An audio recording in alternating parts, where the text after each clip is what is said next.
रोहन गुस्से से आग बबूला होकर विजय की तरफ देख रहा था। उसके हाथ में एक तेज धार वाला चाकू था। विजय के माथे पर पसीना साफ झलक रहा था। रोहन तू पागल हो गया है क्या? और तभी रोहन अजीब तरह से मुस्कुराता है और बिना कुछ सोचे एक झटके में चाकू को पूरी तरह से विजय की गर्दन में घोंप देता है। अचानक हुए हमले से गाड़ी का संतुलन बिगड़ जाता है और गाड़ी सड़क किनारे खड़े एक पुराने बरगद के पेड़ से टकरा जाती है।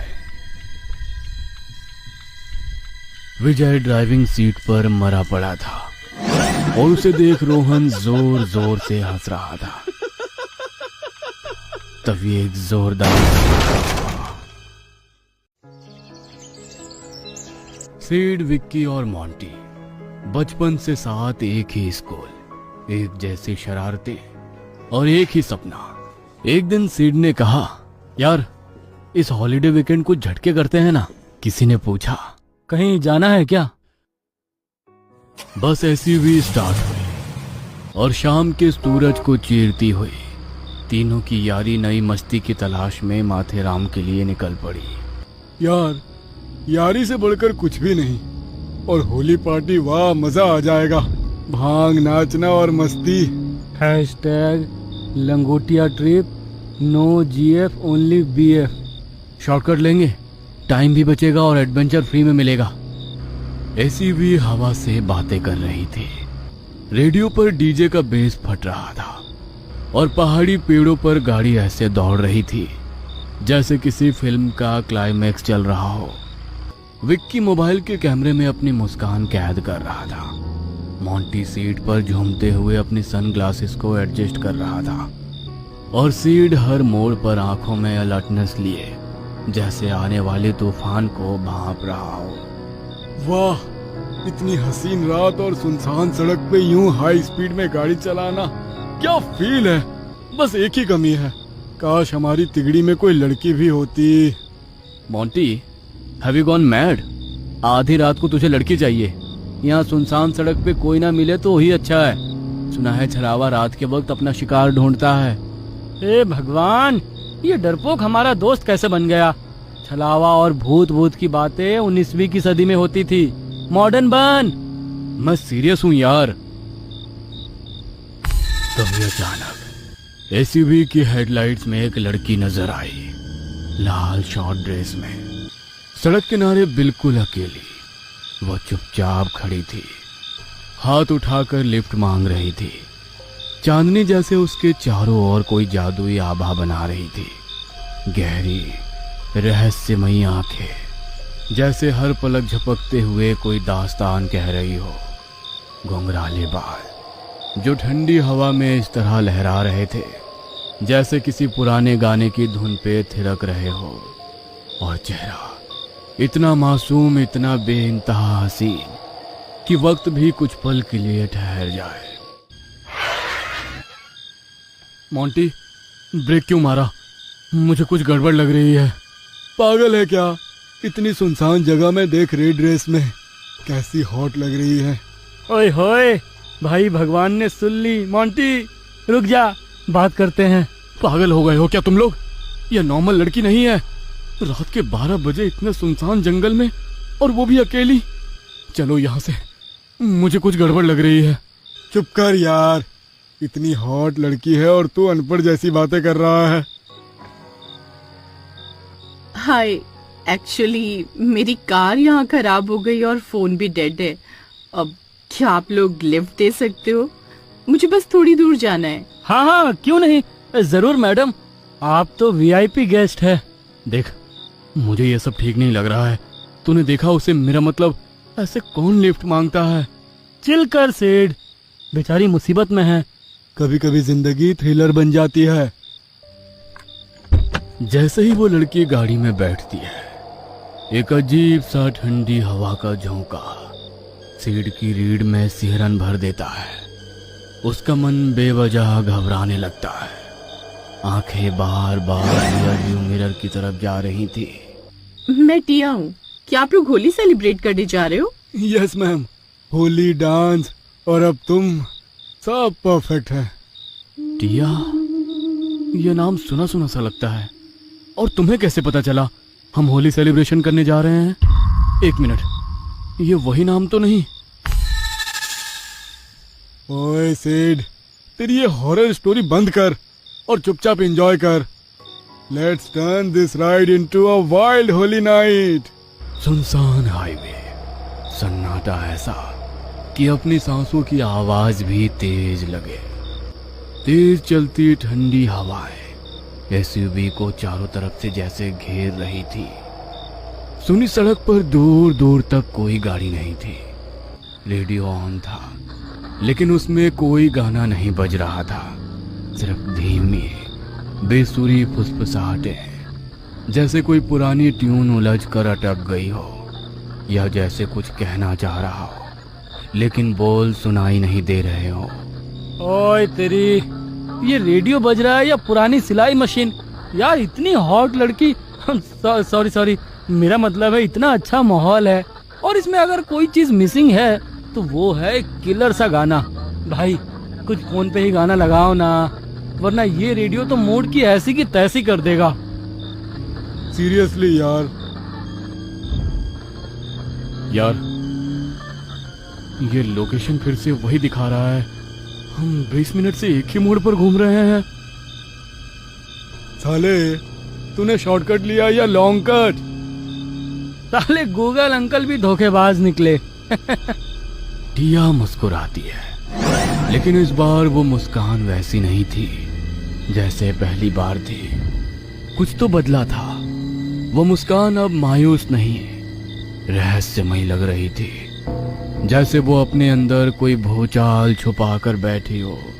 उसकी आंखें मुस्कुरा नहीं रही थी, बल्कि किसी राज की परछाई बन चुकी थी।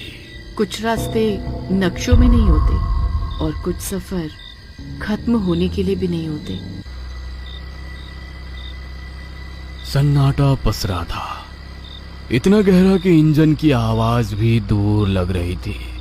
तभी अचानक रेडियो में एक झटका सा आता है और तेज स्टैटिक की गूंज पूरे कैबिन में फैल जाती है। और शोर के बीच एक फटी फटी अजनबी सी आवाज उभरती है, जैसे कोई बहुत दूर से कुछ कहने की कोशिश कर रहा हो, या जैसे कोई अधूरी चेतावनी अब सुनाई दे रही हो, लेकिन बहुत देर हो चुकी हो। जो रास्ता तुम चल रहे हो वो पहले भी कई चल चुके हैं, लेकिन लौटे कोई नहीं। तीनों उछल पड़ते हैं, जैसे किसी ने एक साथ उनकी धड़कनों को पकड़ लिया हो। सीट घबराकर झट से रेडियो बंद करता है। केबिन में अब बस भारी सांसों की आवाज गूंज रही थी। उसी पल खिड़की के बाहर कुछ हलचल होती है। सीट की नजर झट से उस तरफ जाती है। झाड़ियों के पीछे से एक धुंधली सफेद सी आकृति दिखती है और फिर अंधेरे में गुम हो जाती है। तुम सबने देखा क्या? कोई कुछ नहीं कहता। एसयूवी के अंदर अजीब सी खामोशी छा जाती है। सीट पीछे पलट के देखता है, वहां सिर्फ काली धुंध थी। रास्ता जैसे गायब हो चुका था। यार ये जगह और ये लड़की, ये सब नॉर्मल नहीं है मॉन्टी। यार stop it Sid. I am sorry Tia, Sid की बेवकूफी के लिए ये ऐसी बातें करता रहता है। सिड की आंखों में हल्की बेचैनी थी, लेकिन विक्की और मॉन्टी फिर से मजाक के मूड में थे। भाई भूख से जान जा रही है, कोई ढाबा दिखे तो रोकना। ओ हेल्थ फ्रीक, तुझे भी भूख लगती है? कुछ दूर जाते ही अचानक एक हल्की सी टिमटिमाती रोशनी नजर आती है। एक पुराना सा ढाबा जो अंधेरे में जैसे एकमात्र उम्मीद की लौ बनकर चमक रहा था। बस वहीं रुक यार, मुझे खाना नहीं मिला तो आज मैं तुम सबको ही खा जाऊंगा। एसयूवी धीरे धीरे ढाबे के पास रुकती है और जैसे हर चीज को निगल रहा हो। वहां बैठा बूढ़ा मालिक, उसका चेहरा झुर्रियों से भरा हुआ था और उसकी आंखें अंदर धसी हुई थी। भाई कुछ टेस्टी है क्या? आज तो खास गोश्त बनाया है, ताजा है, बहुत ताजा, इतना खास कि हड्डियां भी नरम है। भाई ये बुढ़ऊ रात के 3 बजे हड्डियों की बात क्यों कर रहा है? मुझे कुछ ठीक नहीं लग रहा है। भाई गोट करी होगी। तू जो ये ज्यादा हॉरर नेटफ्लिक्स देखता है ना, ये सब उसी का असर है। तभी सीड की नजर अचानक ढाबे के दीवार पर टंगी एक पुरानी फोटो पर पड़ती है। वो फोटो धुंधली और फटी हुई थी, लेकिन उसमें साफ साफ एक लड़की दिखाई दे रही थी। उसका चेहरा बिल्कुल टिया जैसा था। सीड की दिल की धड़कन तेज हो जाती है जब उसकी नजर उस फटी तस्वीर के नीचे लिखे साल पर जाती है। 1880। वही लड़की, वही जगह और वही मुस्कान। लेकिन ये सब क्या है? मोंटी, विक्की, ये फोटो देखो जल्दी। ये तो बिल्कुल टिया जैसी लग रही है।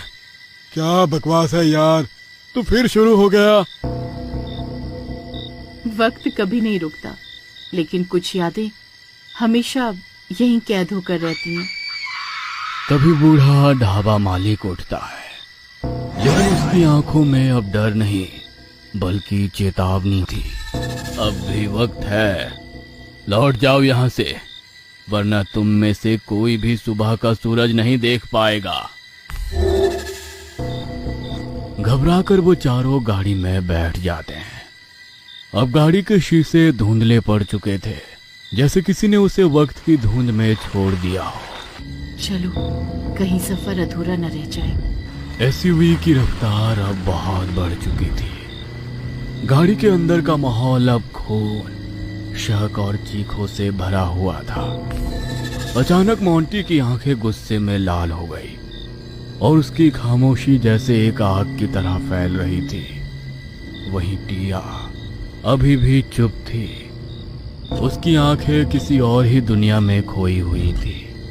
एक अजीब सा डर, एक रहस्य उसकी आंखों में गहरा चुका था। विक्की, तू टिया को यूं क्यों देख रहा है? वो मेरी है। अरे साले, तुझे क्या हो गया अचानक? तुझे क्या मैं कुछ भी करूं, मैं किसी को भी देखूं? लेकिन मोंटी का शक अब शक नहीं रहा। उसकी आंखों में जो गुस्सा था वो अब पूरी तरह से काबू से बाहर हो चुका था। उसने अचानक सीट के नीचे से एक लोहे की रॉड निकाली और बिना कुछ सोचे एक जोरदार वार विक्की के सिर पर करता है। एक झटके में विक्की का सर फट जाता है और वो सीट पर गिरता है। सीट और टिया दोनों चौंक जाते हैं, लेकिन टिया की आंखों में अब कोई भाव नहीं था, जैसे वो सब कुछ जानती हो। मोंटी की नजरें अब खाली, खौफनाक हो चुकी थी।